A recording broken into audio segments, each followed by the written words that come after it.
May all sentient beings enjoy happiness and the root of happiness. May they be free from suffering and the root of suffering. May they not be separated from the great happiness devoid of suffering. May they dwell in the great equanimity, free from passion, aggression and prejudice. That's a typical and central prayer, if you want to call it a prayer. It's called the Four Limitless Ones. It's a contemplation text. It's central to the Mahayana tradition, which is today's topic. So Mahayana, once again, meaning great, vast vehicle or outlook, way, approach. And last time I forgot to mention, Japan is also typically a country which follows the Mahayana tradition, in their case called Zen tradition, and Chan tradition in China, and Tan sometimes in Vietnam. Well, then Tibet also belongs to the Mahayana schools. So we were talking about 3 yanas, Hinayana, Mahayana, Vajrayana, and for Hinayana or Theravada, Tekchung, I mentioned that they meditate, and through meditation and some contemplation they realize that their ego, the thing that we always try to please and maintain, that it actually doesn't have any substance, so that we as a person don't exist in a solid way. Of course we have experiences that would be a little bit weird to deny. There's something going on energetically, but there's nothing you can hold on to as unchanging, having like we think of God as unchanging, which has parts which are fixed together in one particular way. And I particularly mentioned that our body, we luckily take care of because it needs to be taken care of, because it isn't permanent, therefore it collapses by itself. So if you want to maintain it for some period of time, you better take care of it. I related to the body as being impermanent, but I should add that the same goes for our thoughts, our feelings, anything else that we can think as our body and mind. There's lots of funny contemplation. It gives me always a very funny feeling if I try to contemplate in that way. Hinayana tradition shows that there is no thing to hold on to. So your body dies. We don't know what happens to our minds when we die, or some people think they know, or maybe they do know, but we normally as non-realized practitioners can speculate about it. Some people are very definite, oh, then everything stops, but who knows? The Buddha knows, supposedly. But I said about the body we know it, but we also know it about, that there's our feelings change moment by moment, our experiences change moment by moment, our awareness is sometimes vivid and sometimes it's not. So our ego is supposedly related to, our personality is supposedly a combination of body and mind. But if we look into them, we can't find anything that is particular to Diederik Prakke, or to Santa Rudolph, or to Samaya Dinika. So that's already an insight on the Hinayana Theravada journey. And then it expands in the Mahayana. We realize, well, that's true for all sentient beings. So therefore we are very much connected to them. We are interdependent. We are not existing by ourselves. That's already discovered in the Theravada. But we do inter-exist. We do influence each other. We can help each other. We can positively influence each other, but we can also, unless the other person is more stable and enlightened, we can also negatively affect. If we discuss quite a bit about non-violent communication, because we are so aware that if I say a message that can you sweep the floor? If I say it as, can you sweep the floor? Then I communicate my own dissatisfaction, and it is pretty, what do you say for diseases? Contagious. So a very strong, stable, I would say realized person is not affected by that, but other people are affected by that. And then we can drag each other down. As much as we can cheer each other up with humor, we tend to drag each other down. Now, our Buddhist journey is about becoming independent, because we realize none of these fleeting experiences contain a self that needs to be protected and has any substance or permanence to it. And then beyond that, it realizes that also our physical environment, the world around it, is not solid. It's we know now, physically speaking, Samaya told about the whole universe. If you took all the atoms together without the spaces between atoms and the next atom and the electrons flying around, then it would be as small as a teaspoon.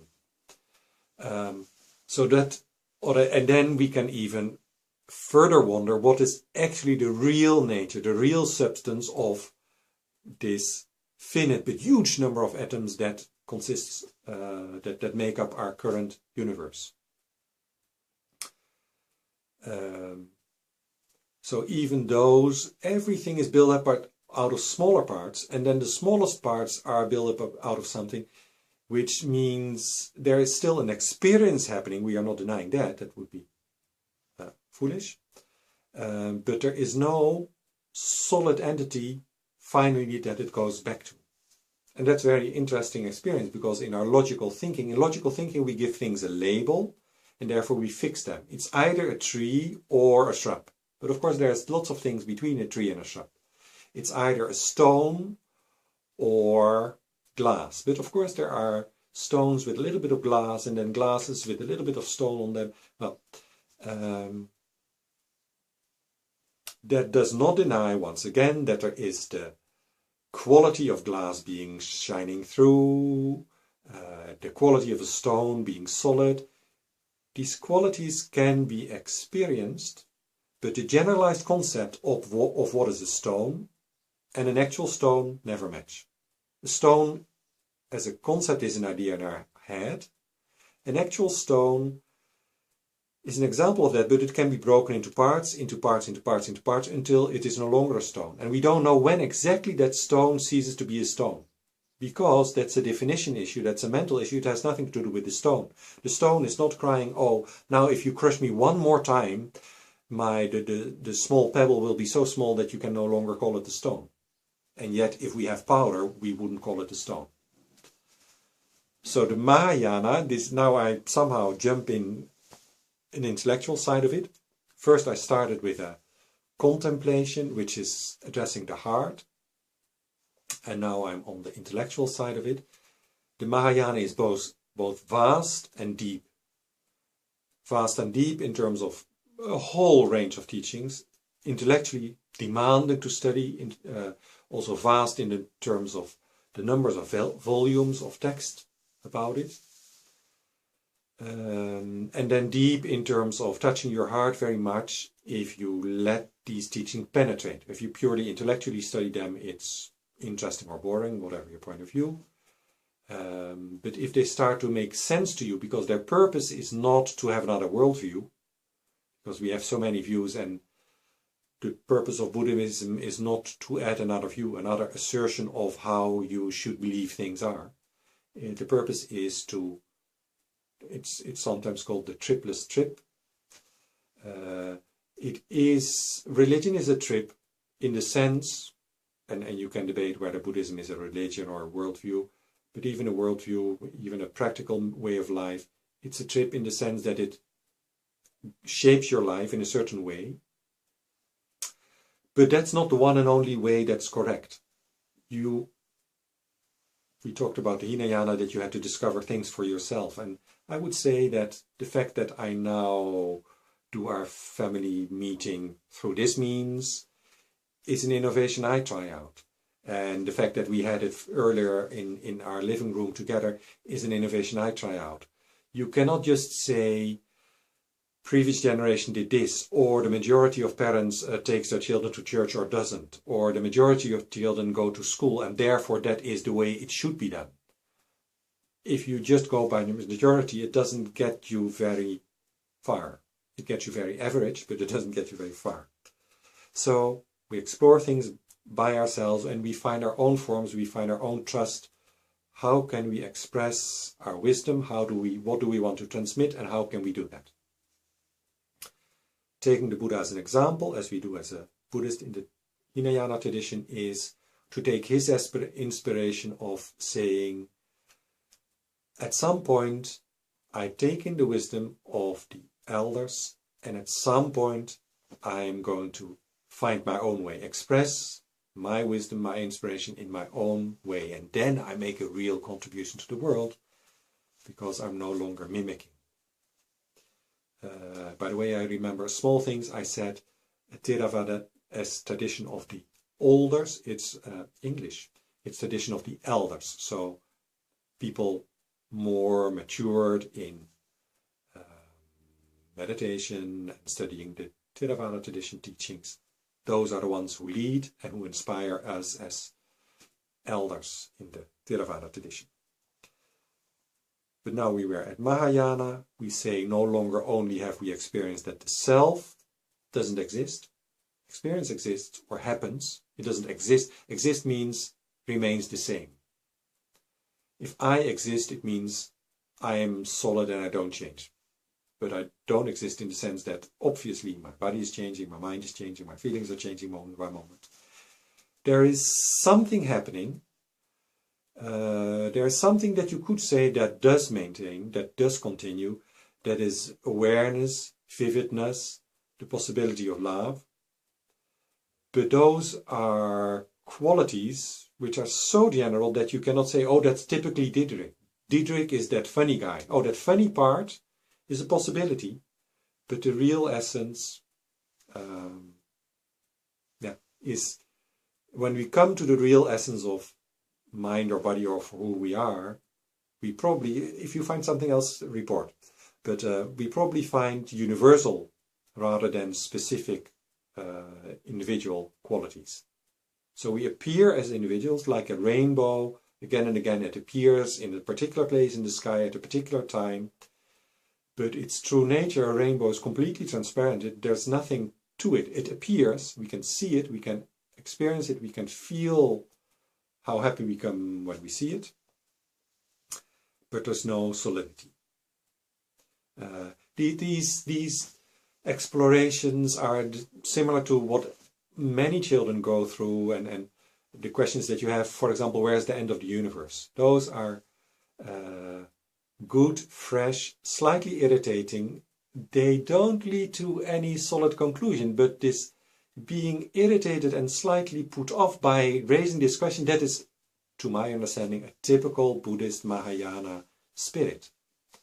To start to wonder and feel awed about things which seem normal and predictable in day-to-day life. And they are, to a certain extent. There is no problem that we call a door. But where you start to wonder and be playful about where is a door becoming a hole and or not a door anymore. Does it have to have a handle to be called a door? Or, well, starting to be a little bit surprised about where things are born, where they dwell, and where they end up.